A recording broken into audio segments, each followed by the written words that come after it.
Oh, good afternoon. You seem to have caught me deep in study. I'm spending some time reading the... Oh, excuse me for a moment. Message. It's a letter from my dear friend Andrew Pritikin. The letter reads, Steve, may I propose a wager? Phillies versus Astros. Oh, if Astros win, I shall send you authentic Philly cheesesteaks.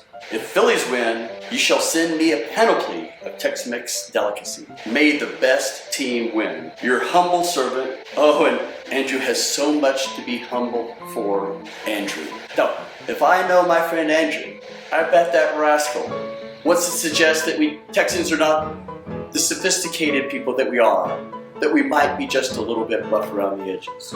So for this moment, I will put aside my reading and give the people what they want. Well, howdy, y'all. I'm greeting you here from the great state of Texas. Now, before we go on and break down this matchup, what I want to do is talk about the differences between these two august cities. Now, let me start with the city of Philadelphia, the city of brotherly love. Now, that's a wonderful thing to aspire to, but Philadelphia is so much more than that. It's got subtleties, it's got nuances. So not only do they embrace brotherly love, but, well, the mind harkens back to 1968 in the Eagles game, where they booed Santa Claus. Booed Santa Claus. Now, in case old Saint Nick was hard of hearing, they also pelted him with snowballs. Now, see, what that shows is a wide range of emotions. Now, we in Texas, we're much simpler. We're just a howdy, y'all. Come on by. I suspect if Santa Claus came back, I'd give the old guy a big old hug and tell him to pull up a chair and get some sweet tea. So I'm not saying it's better. I'm just saying it's different. Well, let's look at one other difference. Let's look at the differences in the team names themselves. The Houston Astros. Well, they're named after Astros, astronauts, because NASA is in Houston. So if you think about the greatest technological accomplishment in the history of the world, putting a man on the moon, it started right here in Texas. Now let's look at the Phillies logo. Wow, this guy right there, that's a bell. That's the kind of form of technology.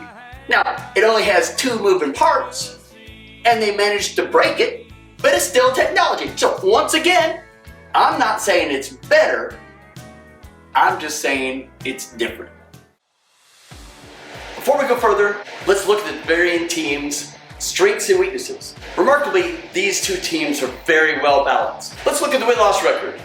The Phillies brought in a respectable 87 wins, while the Astros apparently had 106, which is, even by Texas math, more. Here's the one I kind of got to focus on. You got an ERA, a minuscule ERA of the Houston Astros of 2.9. And for the Phillies, and I actually checked this with our stats guy off camera, Zachary sir, a 4.0. That's not so good. It would seem here that there's a massive advantage the Astros have on pitching with even offenses. But there is one area that the Phillies are vastly superior. This is Orbit.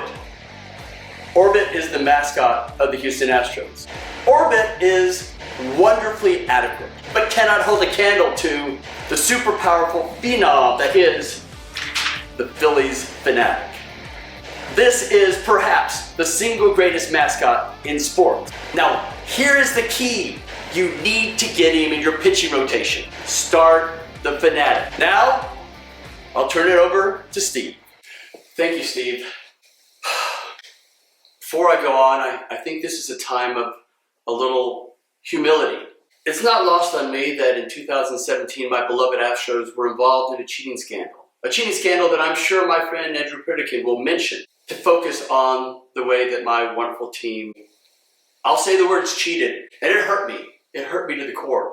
But I'm a man who believes in redemption. I believe that none of us should be judged by our worst moment. And just as the phoenix arises from the ashes, so shall the Astros win a legitimate World Series and leave the ignominy of that time behind. But if I want to leave it behind, why do I still have this trash can? Well, one, it's a reminder of sins of the past. But it also serves another purpose. I could take this guy and put him in here.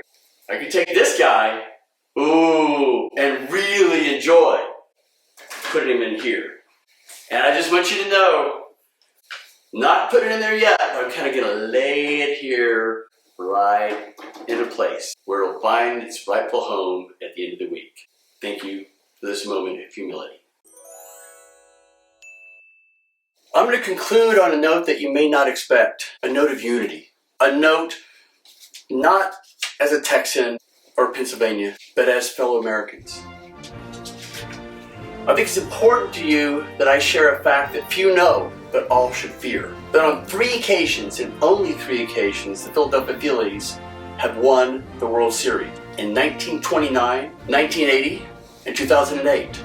And those of you who are also historians will know that following each of these victories, the financial markets of the United States tumbled, leading to unemployment, discomfort, poverty, suffering by fellow Americans. Why do I bring this up? I bring this up because we do not want this to join everyone else in here.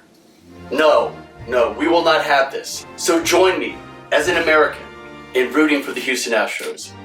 God bless America, and God bless the Houston Astros. I am Steve Sir, and I approve of this message.